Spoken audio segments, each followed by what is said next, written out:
The air was thin. The ground was red and dry. Dust moved with the wind like ghosts. Jack Carter, a human explorer, stood beside his broken ship. Smoke rose from its side. His oxygen was low, and his radio was dead. He was alone on an alien world that didn't exist on any official map. Jack had been sent to chart unknown systems, but something went wrong. A strange pulse knocked his ship out of orbit. He crash-landed here, on this planet full of quiet mountains and silent stars. For the first few days, Jack fought to stay alive, fixing broken parts, gathering supplies, and sending weak signals into space. No reply came. Then on the fourth day, he wasn't alone anymore. She was small, no more than 4 feet tall, with blue skin and bright silver eyes. Her hair was like black silk, tied into small knots. She wore strange fabric made of plant leaves and glowing thread. Jack first saw her watching him from behind a rock, holding a sharp stick like a spear. He raised both hands. "Hey, easy, little one. I'm not here to hurt you." The alien girl didn't speak, not at first, but over time, she came closer, watching him carefully. Jack gave her a protein bar. She sniffed it, then ate it quickly, eyes wide. He smiled. "Guess you were hungry." Her name was Vetra. In the days that followed, Vetra began visiting Jack's camp more often. She showed him where to find clean water and fruit. She used strange songs to scare away creatures Jack had never seen before, some with wings, some with too many legs. In return, Jack gave her gadgets and told her stories about Earth. She didn't understand every word, but she listened. Jack called her kiddo and laughed when she mimicked his words. One night, they sat by the fire. The stars above them shone, like tiny fires in the sky. Jack looked at her and said, half joking, "You're not so bad, Vetra. Maybe I'll marry you when you grow up." Vetra tilted her head. "Marry?" "Yeah." Jack chuckled. "It means 2 people decide to stay together forever. Just a silly Earth thing." She nodded slowly, but said nothing. Jack thought nothing of it. Just a joke to pass time. After 2 weeks, help finally arrived. A rescue ship picked up Jack's weak signal and landed near the mountains. Jack packed his tools. Vetra stood nearby, quiet. "Hey," he said, kneeling down. "I'll be going home now." She didn't speak. Jack reached into his pack and pulled out a small item, a simple pendant made from earth metal. He placed it in her hand. "Something to remember me by." He stood, walked to the ship, and looked back one last time. Vetra stood in the dust, staring at him with glowing silver eyes. Her small fingers clutched the pendant tightly. Then the door closed and he was gone. Years passed. Jack returned to Earth, then went back into space. He explored dozens of systems, met many alien races, and eventually retired. He never spoke of Vetra again. To him, she was just part of a strange memory, a kind child he met during a survival mission. But on the other side of the stars, that joke meant something more. In Vetra's world, promises made to females of age, even in jest, were taken a sacred oath, a vow to the stars. As she grew, so did her strength, her knowledge, and her belief in that one moment. To Jack, it had been a joke. But to her, it was destiny. One cold night, many years later, an old human worker looked up from his desk at a lonely space outpost. An alert blinked red, unknown ship approaching. No ID, no response. Jack leaned forward, frowning. He didn't know it yet, but she was back, and she hadn't forgotten. The stars above Outpost 17A were quiet that night. The wind howled across the empty plains of the mining moon, carrying dust over silent metal buildings. Inside the small control room, Jack Carter, now older, sipped a cup of recycled coffee and yawned. It had been years since his last real mission. Now he worked as a communication officer, routine, boring, and safe. His days of adventure were behind him, or so he thought. Then it happened. Beep. A red light flashed on the console. Unregistered ship approaching. No response. Jack sat up. That's not normal. He tried hailing the ship. No answer. The system couldn't read its origin or design. Most ships checked in. This one was silent, fast, and too smooth-looking to be cargo or military. A strange feeling crawled up Jack's spine. The docking bay hissed as the unknown ship landed. It was dark silver, shaped like a spear, and made no sound even when its engines shut off. The air around, it shimmered almost like heat waves or some kind of shield. Jack stood near the entry door with two other guards. They aimed their rifles just in case. Then the door slid open, mist poured out, and from the mist, a tall figure stepped through. It was a woman, or something close. She stood nearly 6 feet tall, wrapped in glowing armor of dark blue metal. Her hair was black, long and braided like ropes of night. Her skin shimmered with a faint blue hue. But it was her eyes, silver, glowing and calm, that made Jack freeze. He had seen those eyes before. Long ago. The guards raised their weapons. Jack held out his hand. Wait. I know her. The figure stopped in front of him, tilted her head and spoke in a deep, clear voice. I am Vetra of House Sithari. You made a vow to me. I have come to fulfill it. The guards looked, confused. Jack blinked in shock. Vetra? No. That can't be. You were just a child. She stepped closer. That child grew. Time passes differently on my world. Your words were a seed. It bloomed into a promise. Jack looked at her. Armor, her ship, her power. She wasn't a child anymore. He tried to laugh it off. That was a joke. I didn't mean it. But I did, she said softly. I remembered every word. Behind her, more aliens stepped from the ship, warriors in shining armor. They kneeled before Vetra and stared at Jack with cold eyes. You do not understand, human, one of them growled. To break a vow with the royal blood is to insult the stars. You must come with us. Jack's heart pounded. Is this some kind of trap? Vetra shook her head. No, it is destiny.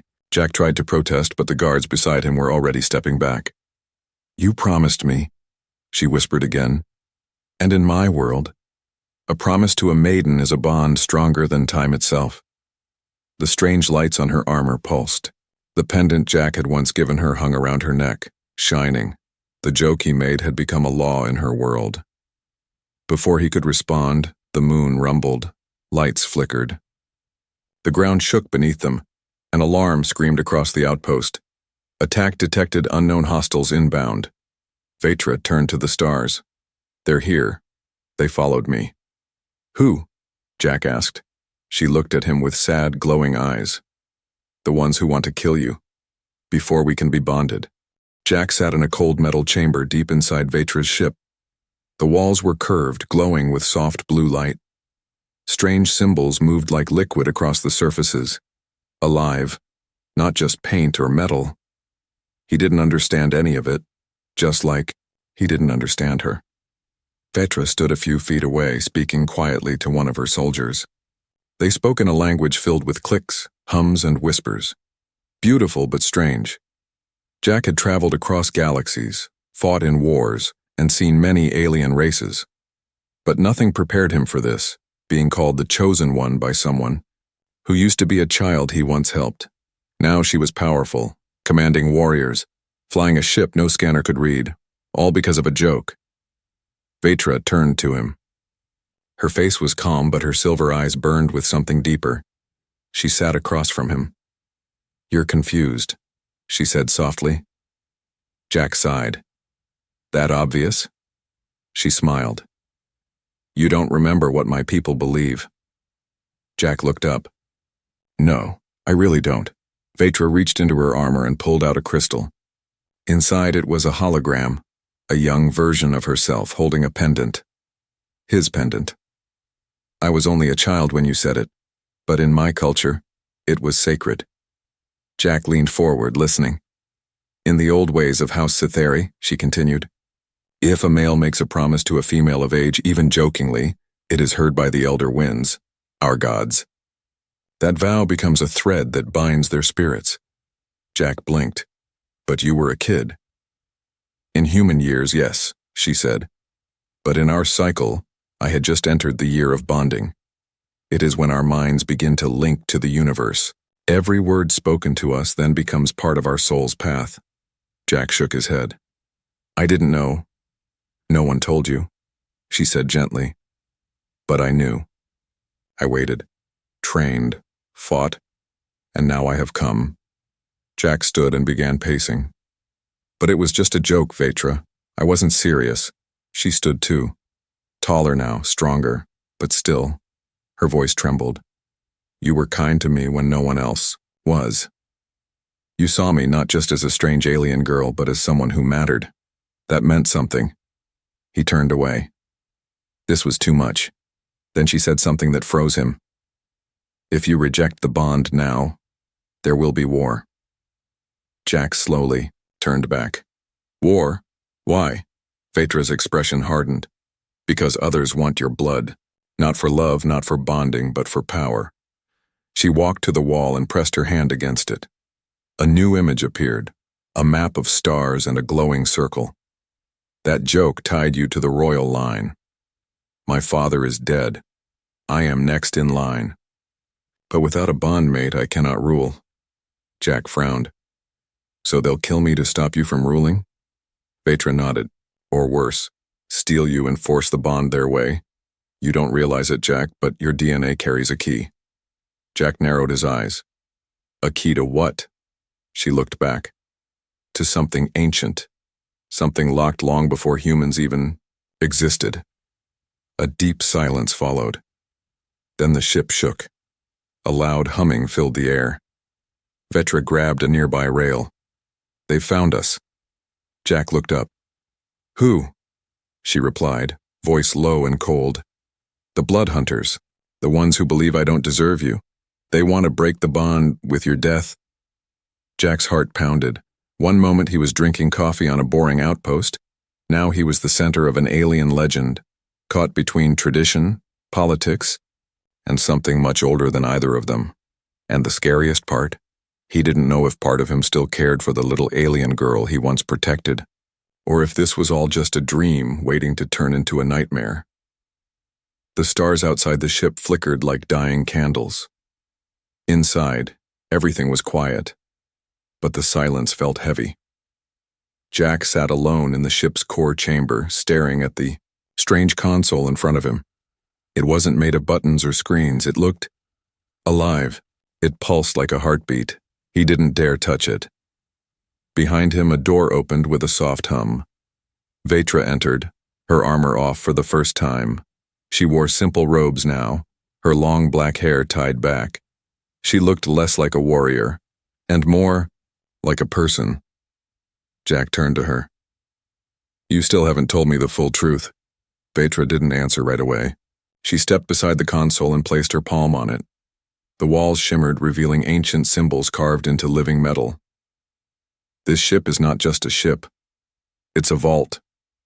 A vault? Jack repeated. Yes, she said. My ancestors sealed something inside here, a power so old and dangerous that they swore it would never be opened again, unless someone truly worthy came. Jack stepped closer. And let me guess. That someone is me? Vetra nodded. Why me? He asked, voice rising. I'm just a man who made a stupid joke to a lonely girl. I didn't ask for this. I didn't want to be part of some alien prophecy. Vetra's voice stayed calm. It's not just your words, Jack, it's your blood. She held up a small crystal chip. While you slept in our medical bay, we scanned your DNA. There's something buried inside your code. A match, a fragment from the old builders, the same ones who created this vault. Jack stared at her. You're saying my ancestors were connected to this place? Not directly, she said. But your species carries something special, a dormant strand. It's why this vault responded to you when you entered. He looked back at the console. The heartbeat pulse had grown faster. Vetra walked to a smaller pedestal and activated it. A 3D hologram appeared. An ancient war, galaxies burning, ships like gods tearing stars apart. A long time ago, the first civilizations fought each other. In the end, they destroyed almost everything. But one of them, the Syrians, chose to hide their last weapon. Jack watched, speechless, as the hologram showed a device being sealed inside a vault. This vault? That weapon is here? He asked. No, she replied. What's here is the key to finding it. Only your DNA can unlock the second vault, and that's why others want you dead. Jack sat down heavily. You keep saying others. Who are they? Vetra's voice lowered. My cousin, Lord Varix. He rules one of the outer moons. He believes bonding with me will give him the right to open the vault himself. But the vault rejected him. He's not compatible. You are. Jack laughed bitterly. Great. So I'm not just your joke husband. I'm now a target in an alien power war. Vetra knelt beside him, her voice softened. I never meant to drag you into this, but I couldn't leave you behind. Not after everything. He looked into her eyes. There was pain there, and something else. Something like hope. Suddenly the ship trembled. Lights flickered. An alarm buzzed. Red symbols flashed. Vetra stood up fast. They found us again. Varix's scouts. They're breaching the outer ring. Jack stood too. Can this ship fight? She nodded. Yes, but not for long, unless we activate the core. What? Core? She turned to the console. This entire ship was built to protect the air key. That's you. If you place your hand here, it will awaken, it will protect us or destroy everything around us. Jack looked at the console. It was pulsing like it could feel him. Waiting. He took a deep breath, then placed his hand on the surface. The room lit up like a small sun. The console glowed white. Symbols burned into the air. The ship hummed like it was alive again. Vetra stared, stunned. It worked. The ship accepts you. Jack looked at his hand. The surface had branded a faint mark into his skin, like a circle with stars inside. What now? He asked. She looked at him with something close to awe. Now, you're not just the one who made the promise. You are the last heir to the Star Vault. The Star Vault ship flew low over a cracked and glowing moon. The surface below looked dead. Black stone, lava rivers, jagged cliffs. But deep underground, a hidden gate waited. That gate led to the second vault. And Jack now held the key. Inside, the shipjack stood next to Vetra at the command screen. Red alerts blinked on the side. Time was running out. Vetra pointed to a glowing bridge ahead, a narrow energy path over an endless pit. That's the moon bridge. We cross it to reach the gate. But be ready. Jack narrowed his eyes. For what? She looked at him. An ambush. Varix is already here. They landed fast. As the ramp opened, the air hit Jack like a furnace. Hot and dry, full of smoke. The ground cracked beneath their boots. They moved quickly across the bridge. The path was just wide enough for two people. Around them, the sky was dark, with red lightning flashing in the clouds above. It felt like walking through a storm inside a volcano. Halfway across, Jack heard it. A screech, then another. Figures dropped from above, armored aliens, cloaked in shadows with glowing red eyes and blade arms. Varix's hunters, contact! Vetra shouted. Blades clashed, energy bolts flew. Jack ducked behind a broken pillar while Vetra pulled out twin plasma knives. She moved like fire, fast, sharp, and deadly. Every swing dropped an attacker. But there were too many. Jack saw one of the hunters raise a strange cannon. It pointed directly at Vetra. Vetra, he yelled. He jumped forward, tackled her just in time, and the cannon fired. The blast flew past them, hit the bridge, and tore a chunk of it off. The ground cracked under them. Vetra grabbed a beam. Jack held her wrist.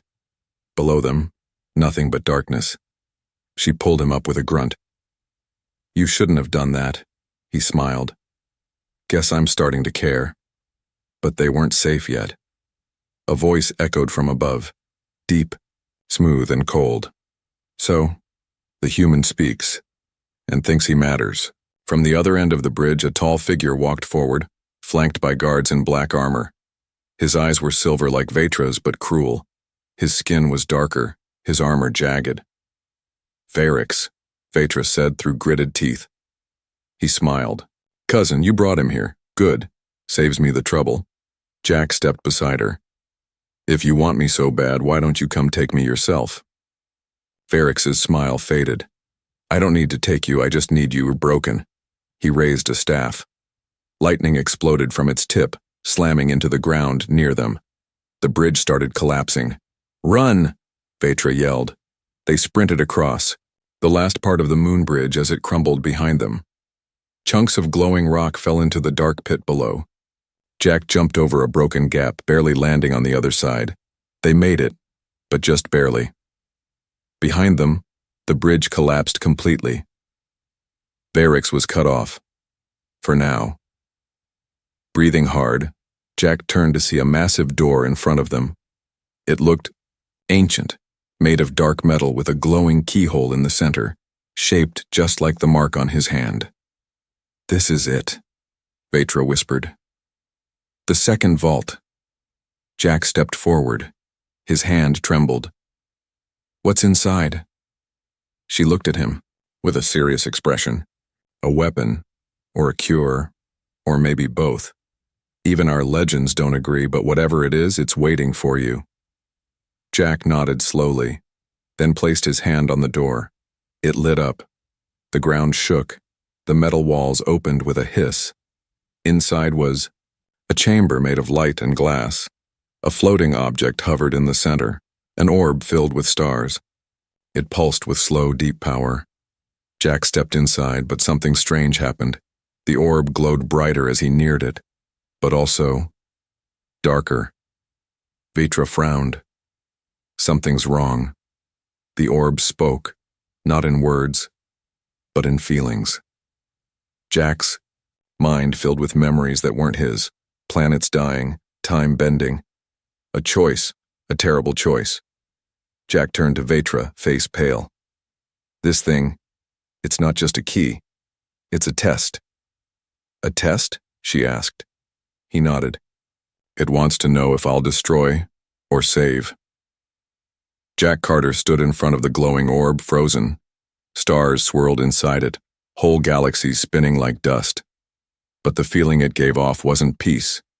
It was weight, like it carried the memories of 1,000 dead worlds. Vetra stood behind him, watching closely. Her voice was calm but tight. "What is it showing you?" Jack didn't speak right away. His mind was full. The orb was still silent, but in his head he saw everything. He saw a war that hadn't happened yet. Humans and aliens, burning. Together, he saw himself holding the orb, and in one path he used its power to build, in another, to destroy. "It's a choice," he whispered. "This orb, it wants to test my kind. Not just me. All of us." Vetra stepped beside him. "And what will you choose?" Jack turned to her. "That's the problem. I don't know yet." She looked down. "My people were raised to believe in bloodlines, in honor, in vows. But even now I wonder, maybe they were wrong." Jack blinked. "What do you mean?" She looked at him, this time not as a warrior or royalty, but as the girl who once sat by a campfire with a human and listened to his stories. "I don't want you to choose me because of a joke, or because of duty. I want you to choose freely." Jack stared at her.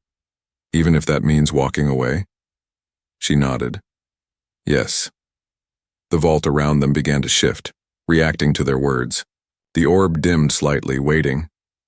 "I used to think," Jack said slowly, "that humans were small in this galaxy. Weak. Temporary." He placed a hand on his chest. "But this thing, this ancient test, it's not looking for warriors. It's looking for something else. Something human." "Like what?" Vetra asked. Jack smiled slightly.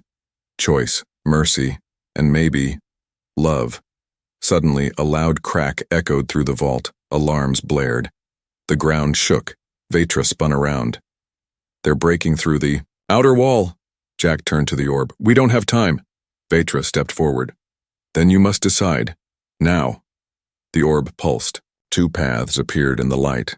Two visions. In one, Jack raised the orb and wiped out entire fleets.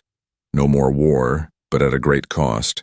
In the other, he bound it to life itself, healing, restoring, but risking the weapon falling into enemy hands again. His voice was quiet. No matter what I do, people will die. Vetra touched his arm. Then do what only a human would do. Choose hope, even if it hurts. Jack took a breath. Then reached out and touched the orb. White light exploded. His body froze. The mark on his hand burned bright. The vault shook harder. But Jack's mind was somewhere else now. He stood in a field of stars, alone, and then a voice, old, patient, and tired, spoke inside him. You carry the power to judge.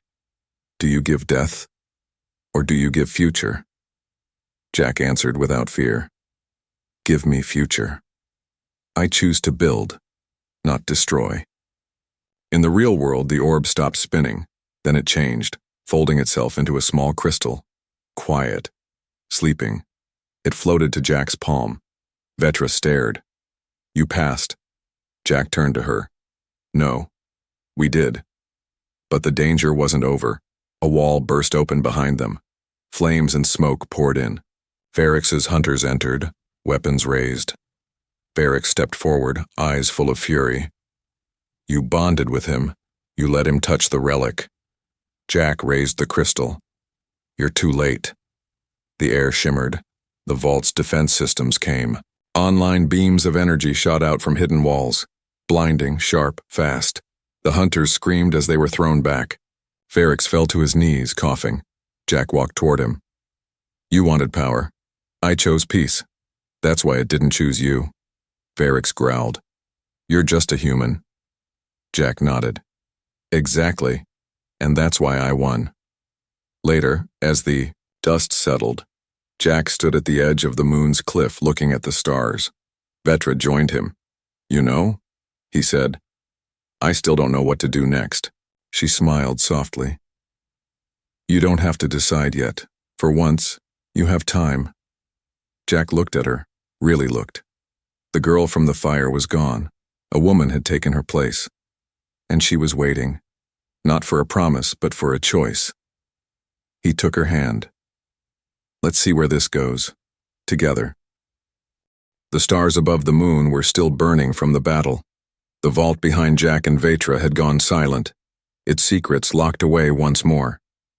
In Jack's hand, the crystal orb pulsed quietly, no longer a weapon or a test. Now it was something else, a seed, a beginning. But peace wasn't guaranteed yet. They flew back to the central star system of the Sithari Empire. Varrix had escaped with a few of his warriors. Word was spreading. A human had passed the ancient test, and now held a power the royal houses feared. Inside the grand hall, Vetra stood tall beside Jack. Her armor was gone. She wore royal robes now, simple, strong, and glowing with soft light. Jack wore a dark tunic. He looked tired but calm.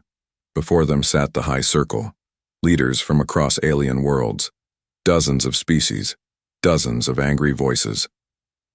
A human cannot be trusted with our relics. He broke the old traditions. This was all a trick to steal our history. The voices clashed like thunder. Jack raised a hand. Silence followed. I'm not here to take anything from you, he said, his voice clear. I didn't come looking for power. I didn't even know what this world was. He looked at Vetra. She brought me here because of a promise I didn't understand, a joke I made when I was young. But you know what? Humans, we take jokes seriously. Some murmurs turned into nervous laughter. Jack stepped forward. I saw what your weapon could do. I saw the future it offered, one of fire, or one of light, and I chose to save it. Not because I'm a hero, but because I'm human, and human, we always fight to protect what we care about. He looked across the crowd. You built walls, traditions, bloodlines. We build connections, friendships, even love. He turned to Vetra. And I didn't come here to keep a joke. I came because I wanted to. Gasps rippled through the hall. Then, Vetra stepped forward. By our law, he is now my bondmate. But more than law, he is my choice. Just as I was once his. She held up the crystal. Together we hold something older than empires. Something that doesn't care about blood or species. It cares about hearts. The high circle fell into silence. Then the oldest member, a white-scaled creature with 6 eyes, slowly stood. You remind me of the stories from the first time, he said. When unity wasn't about race, but about reason. He bowed his head. Let the bond stand. Let peace begin again. That night, stars blinked over a new alliance. Humanity was no longer an outsider. They were now part of something greater. And at the center of it stood a man who made a careless promise once. And a girl who believed in it so deeply. She changed the stars to keep it. Later, on a quiet balcony above the city, Jack and Vetra sat together. The galaxy was quiet for now. You still remember that night? He asked her. Vetra nodded. The fire, the cold air, the protein bar, and the words. Jack smiled. I really didn't mean it, you know. She leaned her head on his shoulder. I know, but I'm glad you do now. And far above, in the vault no one could reach. The orb pulsed once more. It had chosen a builder, a protector, a human. Because sometimes the smallest promises change the fate of entire galaxies.